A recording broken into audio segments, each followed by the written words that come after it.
Well, hello. This is Prophet Brother West coming back to you again this Thursday. I guess it's still morning. See, I'm a little earlier today, so I'm headed to the gym. I got up a little earlier today, so all is well with me. Headed to the gym, but I just wanted to give you a little nugget. Something that I wanted to get you to notice and be aware of. And it's interesting because the season that we're in, last year at the same time, at the same time, same day, I did a teaching, I did a video on the spirit of Absalom and the spirit of Jezebel. And so what's interesting is that this spirit is very prevalent and very it's at a very all-time high in this season. It's interesting, and I want to just talk about what I'm sensing and what I'm seeing, and witches and warlocks and witchcraft is become even more strategic. There are tactics that the enemy, the wicked one is doing and attacking the men and women and people of God.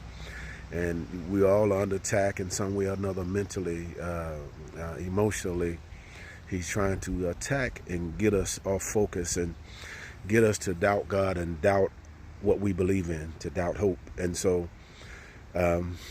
what I come to here today to basically say is that with the spirit of Absalom, Absalom was the son of David. Absalom was the son of David, and he was tall, looked good, but he was deceptive. He was deceptive and very manipulative. And there was an incident that happened in the Bible where his brother had did something to his sister, but instead of confronting him, he was going to plot to get back at him. And so the spirit of Absalom, it's a spirit where it's non-confrontational. It's a spirit where people who, instead of face you, they'll do things behind your back. Also, the spirit of Absalom is a spirit of backbiting. It's a spirit of murder. And see, ultimately, what happened with Absalom, he eventually killed his brother. He set a trap for him, and he didn't even do it himself. He used other people to set up a trap for him, to find out his tendencies, his ways, what he do, when he go in and out. And once they found him in a situation where he was vulnerable, then Absalom told his boys to kill him. And so, see, Absalom, the spirit of Absalom also is a spirit of pre-murder, or premeditation. It's a spirit of where you plot, and you plan and do things wicked. It's a wicked spirit. It's a wicked mindset. It's a spirit where it sits up and plots and plans to destroy, to hate, to assassinate. And so I'm talking about the spirit of Absalom. It's also a spirit of control. It's a spirit of manipulation. Just in linking with Jezebel is the spirit that controls, that tries to silence you. It tries to make you quiet. This is what the spirit of Jezebel and the spirit of Absalom did. Absalom, he silenced his brother by killing him, but also Absalom, the same spirit, he even tried to kill his brother, or he tried to kill his father, David.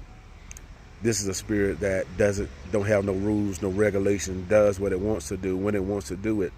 I'm talking about this particular spirit. This particular spirit is roaming rampant in this world, but also is running rampant amongst God's people, where this spirit is trying to get inside of the mind of people and make them doubt themselves, make them doubt God, but also to take the destruction or take frustrations and turn within and use it as negative and bring destruction.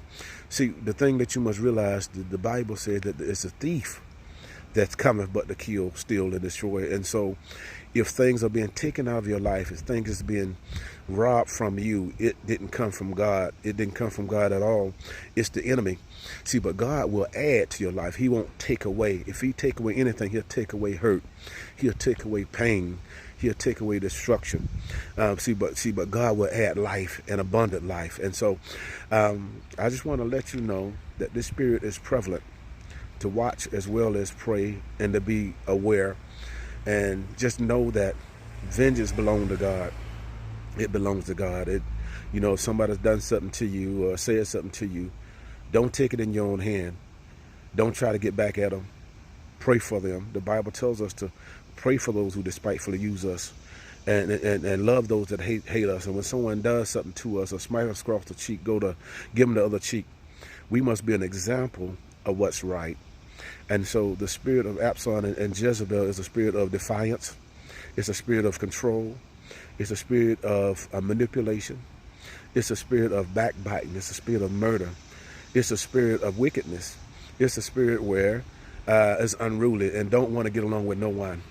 Oftentimes I mentioned that sometimes they mention about being alone. Sometimes being alone didn't come from God. Sometimes people are alone because they're bitter. Sometimes people are alone because they're jealous. They got all kind of jealousy up in them. And so sometimes the Bible tells us to examine ourselves, whether we be in the faith. We must work out our own soul salvation. We must talk to ourselves. We must go through the Bible and go through our spirit and say, God, did I do wrong? Did I treat somebody wrong? Create in me a clean heart and renew within me a right spirit. We must get our heart right. We must get our mind right. Unforgiveness, that's another spirit, Absalom's spirit. Unforgiveness, he didn't forgive his brother. Unforgiveness, there's some that are listening to me. You're holding on to stuff. You ain't going to see God. You ain't going to see God holding on to stuff. You ain't going to see God having stuff in your heart against somebody. The Bible says if you can't forgive your brother who you see every day, and how do you expect God, who you've never seen, to forgive you? God will not forgive you if you can't forgive your brother. There's a connection there. So forgive today. God bless you. Have a good day.